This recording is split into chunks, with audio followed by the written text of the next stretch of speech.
Hi hello welcome to Telugu Rajyam. నేను మీ anchor Santosh. Maruthi దర్శకత్వంలో వచ్చేస్తున్న movie Raja Saab horror and thriller movie రాబోతుంది.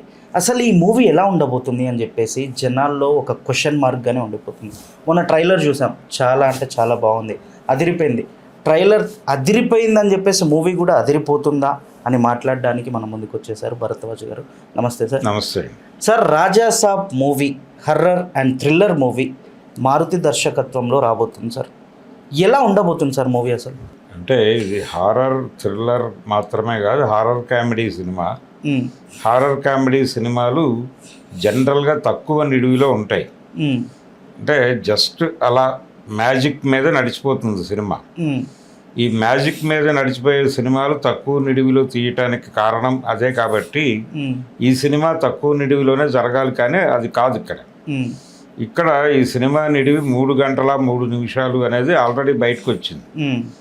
ఇక ఎలా ఉండబోతోంది సినిమా అంటే, ఇందులో ప్రభాస్ని చాలా కాలం తర్వాత జనాలు ఒక రిలాక్స్డ్ మూడ్లో చూడబోతున్నారు. బాహుబలి తర్వాత ఆయన కాస్ట్యూమ్ డ్రామాస్లోనే నటిస్తున్నాడు.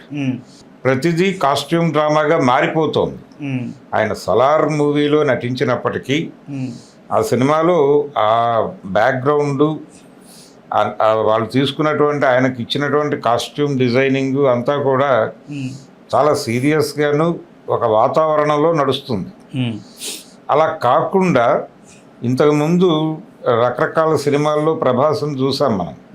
మిర్చి సినిమాలో ప్రభాస్ ఒకలా ఉంటాడు, డార్లింగ్లో ఒకలా ఉంటాడు, మిస్టర్ పర్ఫెక్ట్లో ఒకలా ఉంటాడు. అలా సరదాగా ఉండేటువంటి ప్రభాస్ను చూడాలనే కోరిక ఉంది అభిమానుల్లోనూ, సినిమా ప్రేమికుల్లో కూడా ఉంది అభిప్రాయం.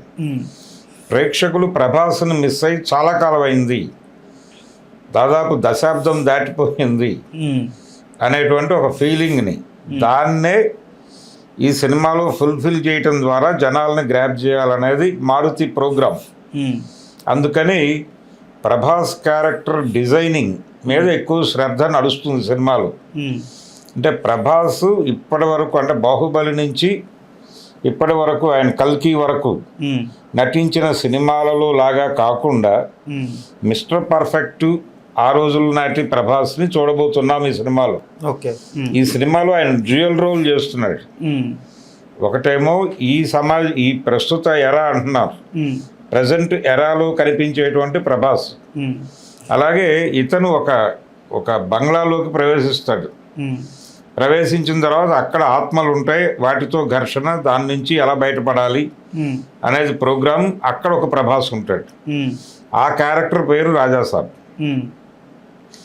ఆ రాజాసాబ్ ఎరాలో కూడా కథ నడుస్తుంది. ఆ టైంలో అక్కడ జరిగినటువంటి గొడవలు, ఆ నేపథ్యంలో ఆత్మలుగా మారినటువంటి వాళ్ళు, అందులో ఒక భూత వైద్యుడు, ఆ భూత వైద్యుడి క్యారెక్టర్లో సంజయ్ దత్ కనిపించబోతున్నాడు అనేది ట్రైలర్ ద్వారా మనకి అర్థమైంది. ఇతను కేవలం భూత వైద్యుడు మాత్రమే కాదు, ఇతనిలో ఇంకా కొన్ని ఎగ్జార్సిస్ట్ లక్షణాలు కూడా ఉంటాయి. అంటే ఎగ్జార్సిస్ట్గా అతను భూత వైద్యుడిగా మాత్రమే కాకుండా ఆ క్యారెక్టర్లో ఇంకొన్ని ఎలిమెంట్స్ ప్రవేశపెడుతున్నారు. ఆ ఇంకొన్ని ఎలిమెంట్స్ కూడా ఇంట్రెస్టింగ్గా కనిపిస్తాయి. అందుకని సంజయ్ దత్ క్యారెక్టర్ కొంచెం ప్రత్యేకంగా ఉండబోతోంది ఈ సినిమాలో. అది కొంచెం అంటే ఆ క్యారెక్టర్ మీద ఎక్కువ శ్రద్ధ పెట్టారు. ఎందుకు? యువతల హీరోని ఎలివేట్ చేయాలి కాబట్టి.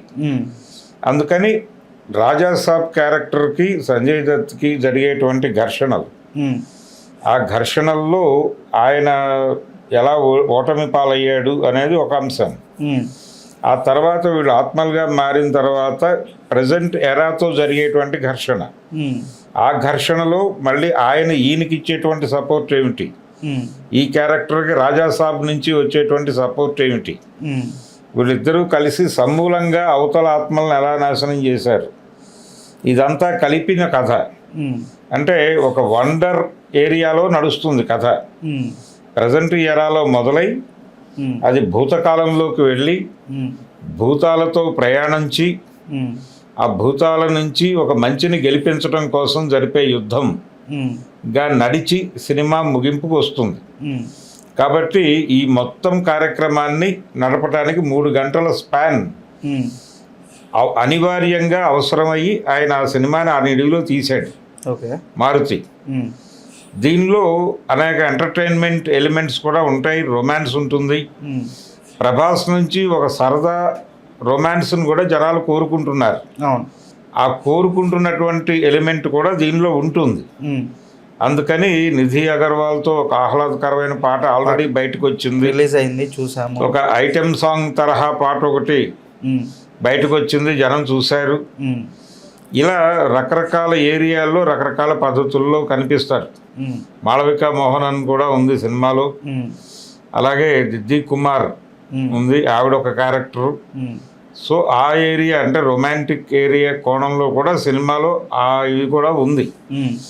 ఇవన్నీ కలగలిసి ప్రభాస్ అభిమానులకి, అలాగే సినిమాని ఎంటర్టైన్ అయ్యేటువంటి ఆడియన్స్ అందరికీ, అంటే మూవీ లవర్స్ అందరికీ కూడా ఇది ఒక విందు భోజనం కింద మార్చే ప్రయత్నం చేశాడు ఆయన. అయితే ఇక్కడ విమర్శ ఏంటంటే సినిమాని ప్రమోట్ చేయటం మీద అంత శ్రద్ధ పెట్టట్లేదు అనేది ఒక గొడవ ఉంది మొదటి నుంచి.